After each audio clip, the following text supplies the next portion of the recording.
বাবাকে একদম দু চোখে দেখতে পারে না সোহম ও রোহন। ছোট থেকেই বাবাকে ভীষণ ভয় পায় তারা দুই ভাই। শুধু তারা দুই ভাই নাই, বাবাকে তার মাও বেশ ভয় পায়। বাবা মানুষটা ভীষণ গম্ভীর। বাবা ভয়ানক রাগী, জেদি, সব সময় যেন ভুরু কুঁচকে আছে, আর সবেতেই না। ছোট থেকেই বাবার হাজারটা বিধিনিষেধের ঠেলায় তাদের দু ভাইয়ের প্রাণ ওষ্ঠাগত হয়ে উঠত। যখন সব ছেলেরা ছুটির দিনে হৈ হৈ করে মাঠে খেলতো, তখন তাদের দুজনকেই বাবার বেঁধে দেওয়া রুটিন অনুযায়ী চলতে হতো।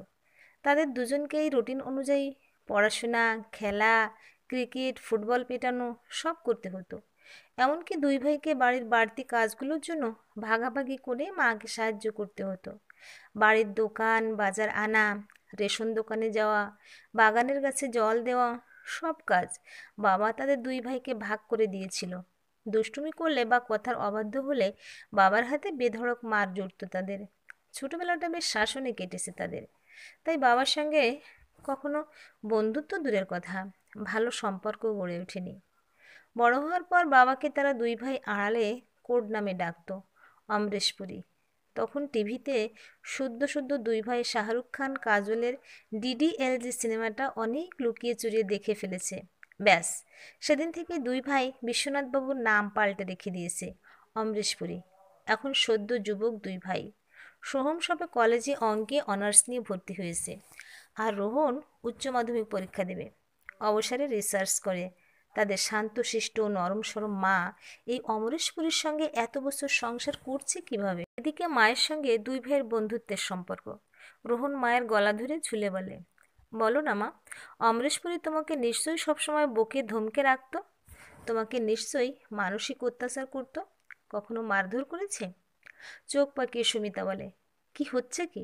দিন দিন তোরা বেশ নির্লজ্জ হয়ে যাচ্ছিস। নিজের বাবাকে ওরকম কেউ বলে? আর মারবে কেন? কখনো কোনোদিন গায়ে হাত তোলেনি। তবে মানুষটার মেজাজটা একটু কড়া, তাই একটু বকাবকি, চিৎকার চেঁচামেচি করে ফেলে। ওই নারকেলের মতো, উপরটা ভীষণ শক্ত আর ভেতরটা নরম। বাবা, অমরেশপুরের প্রতি তোমার তো প্রেম ঝরে পড়ছে মা, সোহম বলে। বাদর, অসভ্য ছেলে, মারবো টেনে এক থাপ্পড়। দাঁড়া, আজ তোদের বাবা অফিস থেকে আসুক, তারপর তোদের হচ্ছে। পড়াশোনা নেই, দুই ভাইয়ে লুকিয়ে চুরিয়ে সিনেমা দেখা হচ্ছে, মায়ের সাথে ইয়ার্কি হচ্ছে। আজ সব বলছি বাবাকে, দেখি তোদের কে বাঁচায়। এই সময় ঘরের বাইরে স্কুটার থামার আওয়াজ আসে। ব্যাস, সঙ্গে সঙ্গে পুরো ঘর শান্ত। পিন পড়লে তার শব্দও শোনা যাবে। দুভাই বইয়ের মধ্যে ডুব দিয়েছে।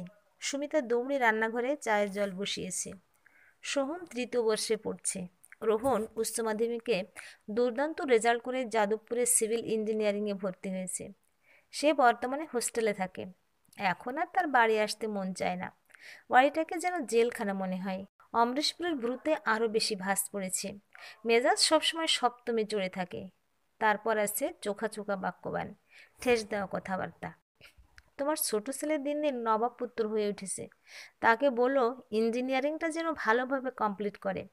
বাইরের হোস্টেলে থাকে, কোনো মেয়ের প্রেম ভালোবাসার চক্করে যেন না পড়ে। ওসব যদি আমি শুনি, ওখানেই মেরে পিঠের ছাল তুলে দিয়ে আসব। আমার অফিস কলিগ সুধাংশুর মেয়ে যাদবপুরে পড়ে। ওর কাছ থেকে এই তোমার নবাবপুত্রের সব খোঁজ আমি পাবো। তাই ওকে সাবধান করে দিও। আমি প্রত্যেক রবিবার হোস্টেলে গিয়ে দেখা করে আসব। বাবু যেন সেদিন হোস্টেলেই থাকে। বিরক্তিতে মাথার চুলগুলো ছিঁড়তে ইচ্ছা করে রোহনের। মনে মনে বিড়বিড় করে, কপাল করে বাপ পেয়েছি মাইরি। দূরে আসি, হোস্টেলে আসি, তাও শান্তি নেই। চুটিয়ে প্রেম করতেও পারবো না। জানি না পিছনে কটা স্পাই ফিট করে রেখেছে। প্রতি রবিবার হোস্টেলে আসবে, মানে রবিবারেও শান্তি নেই। বন্ধু বান্ধবের সঙ্গে কোথাও বেরোনো যাবে না। ওনার জন্য বসে থাকতে হবে। কিছু করার উপায় নেই। না হলে বন্ধু বান্ধবদের সামনেই প্রেস্টিজ পাংচার করে দেবেন উনি। উফ, একবার ইঞ্জিনিয়ারিংটা শেষ হোক, ক্যাম্পাসিংয়ের চাকরি নিয়ে সোজা রাজ্যের বাইরে।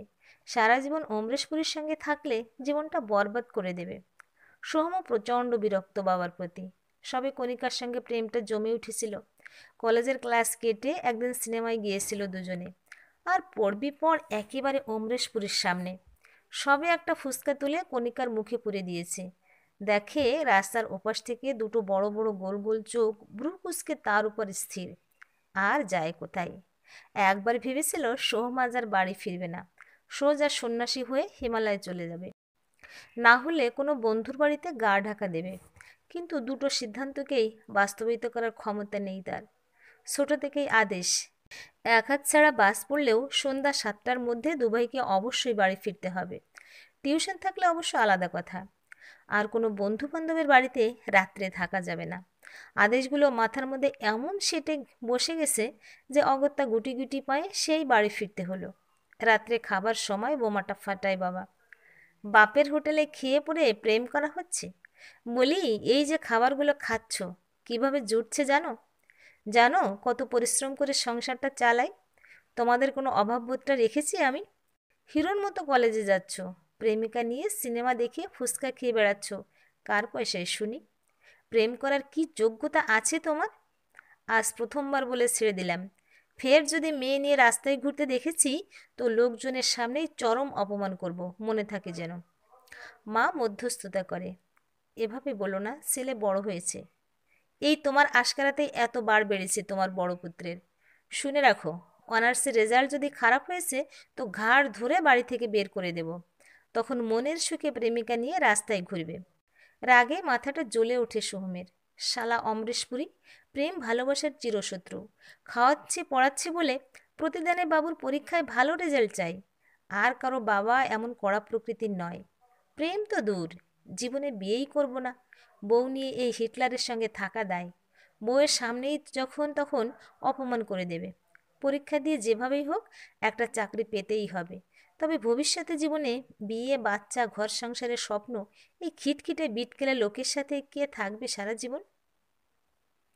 দুভাই আলোচনা করে, দেখ দাদা, আমাদের বন্ধুদের বাবাগুলো কত ভালো।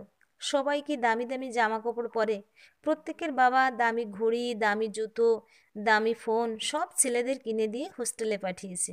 আর আমাদের সেই পুরনো জুতো, পুরনো ফোন, হাত খরচ মেপে মেপে। হিটলার ভীষণ কৃপণ আর কঞ্জুস, ঠিক হিসাব করে টাকা দেয়। যা বলেছিস ভাই, কলেজে সবাই বাইক নিয়ে যায়, আর আমি আজ পর্যন্ত বাইক কেমন ছুঁয়ে দেখিনি। কতবার মাকে বলেছি, অমরেশপুরীকে বলো ওই ভাঙা স্কুটারটা ফেলে দিয়ে একটা নতুন বাইক নিতে, তাহলে আমরাও তো চালাতে পারবো। তাতে নাকি ওনার অপচয় হবে। শোনো কথা, রাগে আমি তো কখনো এক্সট্রা কোনো টাকা চাই না লোকটার কাছে, মাকেই চাই। মা লুকিয়ে চুরিয়ে হাত খরচ দেয়, সোহম বলে। আমিও মায়ের কাছে প্রতিবার 1000 টাকা করে চেয়ে নিয়ে যাই। কি দরকার হিটলারের কাছে হাত পাতার? রোহন বলে। অনার্সের পরীক্ষায় ভালো রেজাল্ট করে সোহম কলকাতা বিশ্ববিদ্যালয়ে এমএসসিতে ভর্তি হয়। মেসে থেকে পড়াশোনা করে। এমএসসির ফাইনাল পরীক্ষার আর দেরি নেই। একাডেমিক পরীক্ষার সাথে সাথে বিভিন্ন ব্যাংকিং পরীক্ষার প্রিপারেশন নিচ্ছে সে। তার খুব ইচ্ছে ব্যাংকিং সেক্টরে চাকরি করবে। রোহনেরও ইঞ্জিনিয়ারিংয়ের ফাইনাল ইয়ার। এরপর শুরু হবে ক্যাম্পাসিং ইন্টারভিউ। এবছর মকর পরবে বাড়ি যাবে না বলে জানিয়ে দিয়েছে দুভাই। ছেলেরা আসবে না, তাই মকর পরবে পিঠাপুলি কিছুই তৈরি করেনি সুমিতা। ওই নিয়মমাফিক ঠাকুরের জন্য দুটো পিঠে বানিয়েছিল। শীতটা বেশ জাঁকিয়ে পড়েছে। সন্ধ্যাতে মাটির উনুনের আগুনের পাশে বসে স্বামী স্ত্রীর সংসারের সুখ দুঃখের আলোচনা করছিল। দিন দিন খরচ যে হারে বাড়ছে, কিভাবে সংসার টানবো ভেবে পাচ্ছি না গো। চিন্তা করলে মাথা ধরে যাচ্ছে। আহা, এত চিন্তা করছো কেন? আমি তো আছি সোহমের মা। এত বছর আমি তোমাদের উপর, তোমার ছেলেদের উপর কোনো আঁচ আসতে দিয়েছি নাকি এখন দেব? সব ঠিকঠাক সামলে নেব। আর তো বছর 1.5 বছরের মতো কষ্ট করতে হবে। তারপর দেখো, তোমার দুই ছেলে জীবনে প্রতিষ্ঠিত হয়ে যাবে। তখন আর আমাদের কি চিন্তা? বিশ্বনাথ বাবু বলেন। আগে তো কিছু চিন্তা ছিল না, কিন্তু তোমার শরীরটা যে খারাপ হলো, হার্টের রোগ ধরা পড়লো, আর কতদিন পরিশ্রম করবে তুমি? এদিকে ছেলেদের পড়ার এত খরচ, তারপর এই বাড়িটা তৈরির জন্য ব্যাংক থেকে 10 লাখ টাকা ধার নিয়েছো। ছেলেদের পড়ানোর জন্য চড়া সুদে লোকের কাছ থেকে টাকা ধার নিয়েছো। অফিসে ওভারটাইম খাটছো। বেতনের সব টাকা জলের মতো বেরিয়ে যাচ্ছে। হাতে একটি টাকাও জমা নেই। আমার গায়ে একখান সোনার গয়না নেই। সব মেনে নিলাম, কিন্তু তোমার তো এখন ভালো চিকিৎসা প্রয়োজন। সেটাই তুমি অবহেলা করছো। তোমার কিছু হয়ে গেলে কি হবে? হাসতে হাসতে বিশ্বনাথবাবু বলেন, আমি তো হাসপাতালে সব রিপোর্ট করিয়েছি, ওষুধও খাচ্ছি। আমার কিছু হবে না, তুমি চিন্তা করো না। তবে তোমার দুই পুত্রকে এসব কথা বলো না যেন। তাদের সামনে পরীক্ষা। একবার চাকরি পেয়ে দুই ভাই নিজের পায়ে দাঁড়িয়ে গেলে আমার দায়িত্ব মুক্তি। ছোটকুটা ক্যাম্পাসিংয়ে আশা করি ভালোই চাকরি পাবে। রেজাল্টও তো বরাবরই ভালো করেছে। বড়টা কোনো ব্যাংকে লাগাতে পারলেই আমি খুশি। এজন্যই তো এলআইসির কাগজপত্রগুলো ডিপোজিট করে রেখে 1 লাখ টাকা লোন নিয়ে ওকে ওই ব্যাংকিং পরীক্ষার প্রস্তুতির জন্য কোচিং সেন্টারে ভর্তি করে দিলাম। দুজনকে প্রতিষ্ঠিত দেখে চোখ বুজতে পারলেই আমার শান্তি। সোহমের মা, সারা জীবন ছেলেদের জন্য এত চিন্তা করে গেলে, ওদের ভবিষ্যৎ সুরক্ষিত করতে মুখে রক্ত তুলে সকাল সন্ধ্যা খেটে গেলে, অথচ ছেলেদের কাছে মুখে কোনোদিন প্রকাশ করলে না। ছেলেগুলোকে আমার ছোট থেকেই তাড়িয়ে নিয়ে গেলে। কি জানো সোহমের মা, আমার বাবা বলতো, ছেলে মেয়ে মানুষ করতে গেলে বাবা মায়ের মধ্যে একজনকে নরম হতে হয়, তো একজনকে শক্ত হয়ে রাশ ধরতে হয়। আমার বাবা তো ভীষণ শান্ত আর হাসি খুশি ছিল, আর আমার মা একদম আমার মতো রাশভারী, ভীষণ কড়া প্রকৃতির। আর আমাদের ক্ষেত্রে তুমি তো নরম মাটি, তাই আমি ওদের হিটলার বাবা। ছেলেদের মতো তুমিও অমরেশপুরী বলতে পারো। প্রথম থেকেই শক্তভাবে ওদের মধ্যে নিয়মানুবর্তিতা, শৃঙ্খলাপরায়ণতা তৈরি করে দিয়েছি। ঘরের বাইরে সব কাজে দক্ষ করে গড়ে তুলেছি। আর পড়াশোনায় কেন তো জোর দিয়েছি জানো সোহমের মা? আমি চাই না আমার ছেলেরা আমার মতো সামান্য একটা অফিসের কেরানি হোক, যার রোজগার মাসের শেষে সাকুল্যে 14,000 টাকা। আমি চাই না ছেলেরা সামান্য কিছু টাকা রোজগারের জন্য উদয়স্ত ফাইলের মধ্যে মাথা গুঁজে পরিশ্রম করুক, অফিসের বড় বড় অফিসারদের মুখ ঝামটা বকুনি খাক, নিজের সন্তানদের ছোটোখাটো শখ আহ্লাদের জন্য আমার মতো ঘন্টার পর ঘন্টা ওভারটাইম করুক। আমি চাই না আমার ছেলেরা আমার মতো জীবন পাক। তাই সবসময় ওদের তাড়িয়ে নিয়ে গেছি, সবসময় ওদের চোখে চোখে রেখেছি। যৌবনে প্রেম ভালোবাসায় পড়েই যাতে নিজের ক্যারিয়ার নষ্ট না করে, তার উপর তীক্ষ্ণ নজর রেখেছি। নিজের চোখে দেখেছি তো বর্তমান প্রজন্ম কেমন উচ্ছৃঙ্খলতার দিকে যাচ্ছে। এখন অনেক বাবা মা অতিরিক্ত আদর দিয়ে কম বয়সী ছেলেদের হাতে বাইকের চাবি, দামি স্মার্টফোন ইত্যাদি তুলে দিচ্ছে। কিন্তু আমি সবসময় চেয়েছি ছেলেরা আমার শ্রমের মূল্য বুঝুক, নিজের যোগ্যতায় সব কিছু অর্জন করুক। তাই এত বিধিনিষেধের মধ্যে রেখেছিলাম। মেপে মেপে ওদের হাতে টাকা পয়সা দিয়েছি। আমি যে ওদের বাবা, ওদের ভালো মানুষ গড়ার দায়িত্ব যে আমার। একবার দুই ভাই চাকরি পেয়ে যাক, প্রতিষ্ঠিত হয়ে যাক, তারপর ওরা নিজেদের ইচ্ছা মতো জীবন কাটাবে। ওদের সুখ দেখেই তোমার আমার শান্তি, তাই না সোহমের মা? মকরের দিনে মাকে হঠাৎ চমকে দেবে বলে দুই ভাই চুপি চুপি বাড়িতে এসেছিল। উঠানে দাঁড়িয়ে বাবা মায়ের এসব কথা শুনে ভীষণ চমকে গেছে দুজনে। দু ভাইয়ের মনে চরম ধাক্কা লেগেছে। শুধুমাত্র তাদের ভালো রাখতে, ভালোভাবে পড়াশোনা করাতে, ব্রাইট ক্যারিয়ার গড়তে নীরবে প্রতিনিয়ত এত কষ্ট করে চলেছে তাদের বাবা, আর তারা একে হিটলার বলেছে, অমরেশপুরী বলে ব্যঙ্গ করেছে, কখনো কখনো চরম ঘৃণা করেছে। কিন্তু বাবা বলে এই মানুষটা এখনো পর্যন্ত নিঃস্বার্থভাবে তাদের জন্য ব্যয় করে চলেছে। এসব ভেবে দুই ভাইয়ের চোখেই জল চলে আসে। এখন নিজের শারীরিক অসুবিধার কথাটাও লুকিয়ে যাচ্ছে ছেলেদের কাছ থেকে। বাবার কাছে নিজেদের খুব ছোট মনে হয়। ইচ্ছে করে দৌড়ে গিয়ে বাবাকে জড়িয়ে ধরে বলতে, তোমাকে অনেক ভালোবাসি বাবা। কিন্তু হিটলারকে ভালোবাসি বলবে কিভাবে ভেবেই পায় না দু ভাই। হঠাৎ ছেলেরা আসাতে ঘরে খুশির কলরব ওঠে। তখনই পিঠা বানাতে বসে সুমিত। দুই ছেলে হাতে হাতে মাকে পিঠা গড়ে দেয়। অদূরে বসে দেখেন বিশ্বনাথবাবু। রাত্রে এক কাছে শুয়ে দুই ভাই আলোচনা করে আজ থেকে এই হিটলারকে তারা সবসময় আগলে রাখবে। দুই ভাই তার দুপাশে দুটো শক্ত লাঠি হয়ে দাঁড়াবে।